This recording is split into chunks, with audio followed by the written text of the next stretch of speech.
जी students, तो हम discuss कर रहे थे कि हमारे पास प्रोजेक्ट प्लानिंग क्या है और उसमें कौन कौन से फैक्टर्स इन्वॉल्व होते हैं। तो आपके पास प्रोजेक्ट प्लानिंग में आपके पास एक प्रॉपर प्लान आपने मरतब करना होता है, प्रॉपर प्लानिंग करनी होती है, टाइम स्केड्यूल आपने डेवलप करना होता है जिसमें डिफरेंट एक्टिविटीज़ इन्वॉल्व हों और आपके जो डेटाबेस डिज़ाइन प्रोसेस में जो सिस्टम को डेवलप करने के लिए एक्टिविटीज़ इन्वॉल्व होती हैं, उसमें तमाम कॉस्ट फैक्टर्स जो हैं वो आपको देखना होते हैं। और कॉस्ट फैक्टर्स कौन कौन से हैं? एक तो आपके जो एम्प्लॉयज़ हैं उनकी salary, and second one hardware और सॉफ्टवेयर कॉस्ट। जी स्टूडेंट्स, तो आफ्टर प्रोजेक्ट प्लानिंग आप लोग क्या करते हो?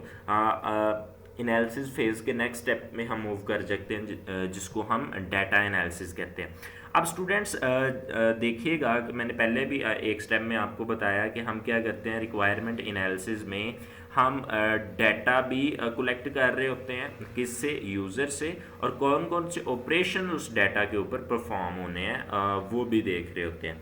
अब स्टूडेंट्स, जब डाटा कलेक्ट आपने कर लिया तो अब आपके पास बहुत ज़्यादा अमाउंट में डाटा आ गया, तो अब आपने उस डाटा को क्या करना होता है? फ़िल्टर आउट करना होता है कि कौन सा डाटा आपके सिस्टम को डिज़ाइन करने के दौरान इम्पॉर्टेंट है और कौन सा डाटा इतना ज़्यादा इम्पॉर्टेंट नहीं है। जो इम्पॉर्टेंट डाटा होता है उसको आप फ़िल्टर आउट करके अपने पास रख लेते हो, और जो इम्पॉर्टेंट नहीं होता उसको आप क्या कर देते हो? स्किप कर देते हो। अब स्टूडेंट्स, जब आपने डाटा कलेक्ट कर लिया, अब आप प्रॉपर उसका एनालिसिस कर रहे हो, यानी कि आपने एक तो फ़िल्टर आउट कर लिया और उसके बाद आपने डिफरेंट स्टेप्स के थ्रू उसको क्या करना है? एनालाइज करना है, उसका एनालिसिस करना है। अब वो डिफरेंट स्टेप्स क्या हैं? आपने डाटा फ्लो डायग्राम के थ्रू उस डाटा को देखना है, आपने डिसीजन टेबल्स के थ्रू उस डाटा को देखना है, या डिसीजन ट्रीज के थ्रू उस टेबल को देखना उस डाटा को देखना है। देखिएगा, data analysis is very important step while designing database. जब आप डेटाबेस को डिज़ाइन कर रहे हो तो आपके पास जो डाटा एनालिसिस है वो बहुत इंपॉर्टेंट स्टेप होता है। The collected data about the system is analysed, that data is accurate and complete.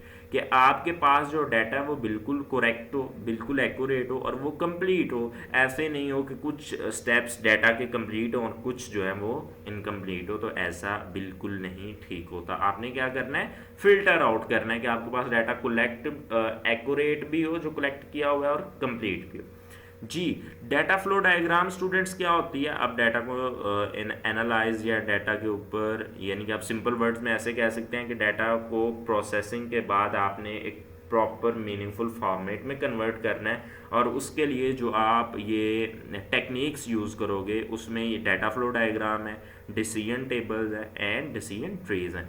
तो डाटा फ्लो डायग्राम क्या होती है स्टूडेंट्स? आपके पास जो फ्लो चार्ट होता है, फ्लो चार्ट की तरह की आप एक डायग्राम बना लेते हो कि ये पहले स्टेप होगा, उसके बाद ये, उसके बाद ये, उसके बाद ये, उसके बाद ये। तो ये आप परख सकते हो अपने उस डाटा को डाटा फ्लो डायग्राम के थ्रू। फिर स्टूडेंट्स, आपके पास डिसीजन टेबल्स होते हैं, आपने टेबल्स बना लेने हैं और टेबल्स को आपने क्या करना है? वेरीफाई करना है अपने डाटा के अबाउट, ताकि आप कोई डिसीजन टेबल एक प्रॉपर बना सको। उसके बाद डिसीजन ट्रीज हैं, आप ट्री डायग्राम बना के उस डाटा की एवेल्यूएशन कर सकते हो। जी स्टूडेंट्स, तो ये था आज का आपका लेक्चर। उम्मीद करता हूँ आपको समझ आया होगा। इजाज़त दीजिए। अल्लाह हाफिज़।